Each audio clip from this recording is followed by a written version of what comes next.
Tu vas nous parler d'un film dont tout le monde parle, et moi j'en parlerai après. Je pense qu'on ne sera pas forcément d'accord sur ce Ça dépend, faut Baby voir. Girl. Film A24, c'est-à-dire émanant d'une société indépendante américaine de production et de distribution de films souvent atypiques, et qui tient de plus en plus la dragée haute aux grands studios. A24 se spécialise dans les films dits de genre, mais pas que. La zone d'intérêt, par exemple, de Jonathan Glazer, c'était A24.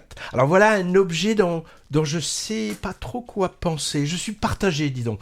Alors l'idée du scénario, la réalisation et les jeux d'acteurs sont vraiment très intéressants, mais d'autres choses ont du mal à passer. Alors quand on a un avis tranché sur un film, en faire une critique est un exercice plus facile, et davantage encore quand on le déteste d'ailleurs, parce que le désengage est plus aisé que les louanges. Peut-être que tu vas t'en charger après moi, Patrick. Mais quand on est face à quelque chose avec des plus et des moins, qui veut jouer sur tous les tableaux, mais qu'on trouve plein de contradictions, difficile d'en parler. À part peut-être en mettant en évidence ces dissonances, ce que je vais essayer de faire.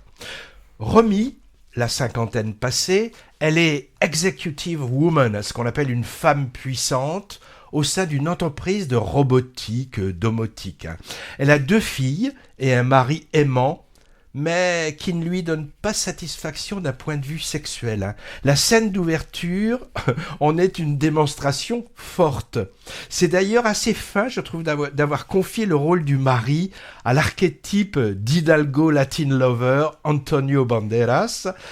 Elle a des fantasmes de soumission auxquels son mari ne répond pas trop, et en flashant sur un jeune stagiaire sexy et culotté qui lui joue un jeu de séduction décalé, elle va tenter de les réaliser. Bon, alors délicat de filmer l'assouvissement de fantasmes, en particulier sexuels, au cinéma, et ce que j'ai trouvé de plus intéressant et de bien montré, ce sont les valses hésitations de ce couple-là, qui ne sont pas du tout des pros du sadomasochisme, qui découvrent et tâtonnent avec maladresse, jouant au jeu du chat et de la souris, en ne sachant pas trop jusqu'où aller trop loin, avec des risques de conséquences mentales, familiales, professionnelles. Alors ensuite, Baby Girl, thriller érotique, il est un peu vendu comme ça, bof, plutôt étude de caractère, pas dénué d'intérêt, analyse assez fine d'un couple et d'une relation adultère qui risque de déraper. Commentaire sur le pouvoir également. Quant à l'érotisme, tout est relatif dans ce domaine. Malgré quelques orgasmes surjoués par Romy, l'ensemble est plutôt soft, et seule notre brave Nicole Kidman montre ses fesses, les mecs restant torse nu. C'est d'ailleurs un des problèmes du film, qui a peut-être des prétentions féministes. La réalisatrice est hollandaise, elle s'appelle Alina Reichen, mais dans les images semble en même temps bloquée à l'époque d'avant, c'est-à-dire avec une tonalité très male gaze, c'est-à-dire point de vue exclusivement masculin sur le corps féminin objectivé, transformé en objet. Alors on est face à un équivalent cinématographique de ce qu'on appelle en littérature la dark romance, avec des personnages féminins qui ne rechignent pas à se montrer dominés par des mecs pas forcément tendres. Non, Patrick, ne m'en demande pas plus, je n'ai pas lu, mais j'en ai entendu parler. Ouais, ça c'est connu le truc, j'en ai entendu parler, c'est un ami qui m'a dit. Alors c'est d'après comme j'ai compris, c'est du harlequin teinté de sadomaso. C'est sans doute 50 nuances de gris, d'ailleurs adapté au cinéma, qui a amorcé le genre. Littérature qui se vend, paraît-il, comme des petits pains, notamment auprès de jeunes lectrices. Alors, ce qui a l'air post-MeToo interroge les sociologues. Un mot sur Nicole Kidman quand même, qui est repartie cette année du Festival de Venise avec la coupe Volpi de la meilleure interprétation féminine pour ce rôle.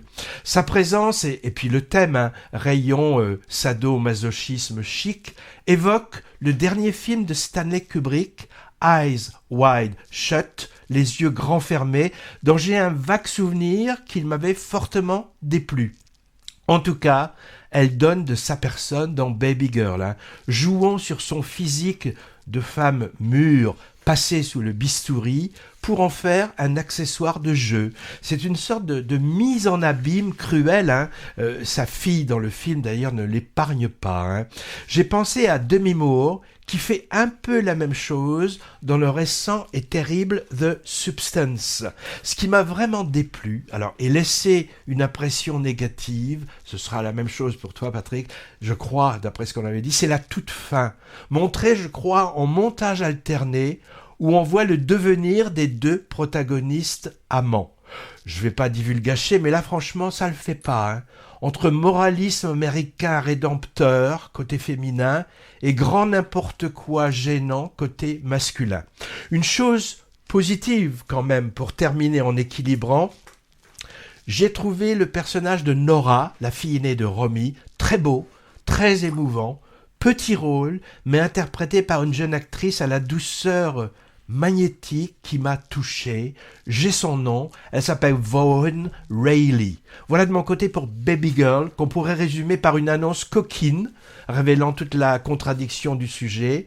Femme puissante mature, cherche soumission auprès d'un jeune homme volontaire mais inexpérimenté. Il devrait mettre ça sur l'affiche, mais je sais pas si c'est très vendeur. Allez voilà, toi Patrick, lâche les chiens. Oui, alors c'est simple, moi j'ai détesté Baby Girl, je me suis même forcé à rester dans la salle. Alors, soi-disant un film érotique, c'est avant tout, n'ayons pas peur des mots, un film de cul sur papier glacé. C'est prude, c'est moralisateur, et en plus il y a cette hypocrisie pour être bien dans l'époque, c'est que dans le film à plusieurs fois est bien indiqué, on parle quasiment de contrat et donc de consentement. Donc il n'y a pas de viol, il n'y a rien du tout, tout est entre adultes consentants.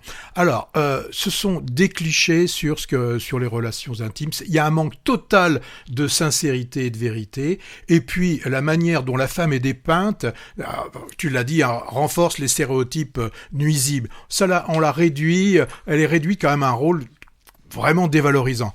Et la fin, tu veux pas divulgacher, je divulgage. Je divulgage. Comparer Nicole Kidman à une chienne m'a vraiment donné une envie de vomir. Alors, et puis ça aussi tu l'as dit, je vais pas délayer, mais une fois de plus, aux US, on fait l'amour en culotte et en caleçon.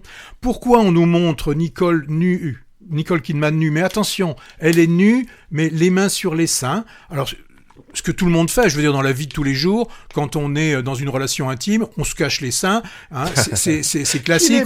On sort du lit en s'entourant dans un drap, ça tout le monde le fait. Donc si on veut faire un film érotique, on va jusqu'au bout, mais on s'arrête pas là, quoi. J'en voulais pas plus, moi, mais enfin franchement, c'est de l'hypocrisie. Et puis bon, le jeune mâle blanc, là, interprété par Harry Dickinson, que j'avais bien aimé dans le film Sans filtre. Là, je l'ai trouvé, je l'ai pas du tout. Je l'ai trouvé quelconque aussi. Quelconque. Et puis lui, donc j'ai dit d'un côté la femme, on la montre nue, on nous la montre. Lui, il reste là.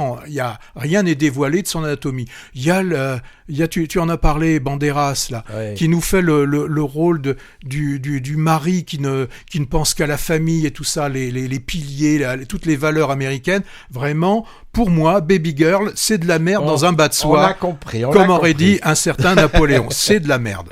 Oh là là. Alors maintenant, je sais plus de quoi on parle.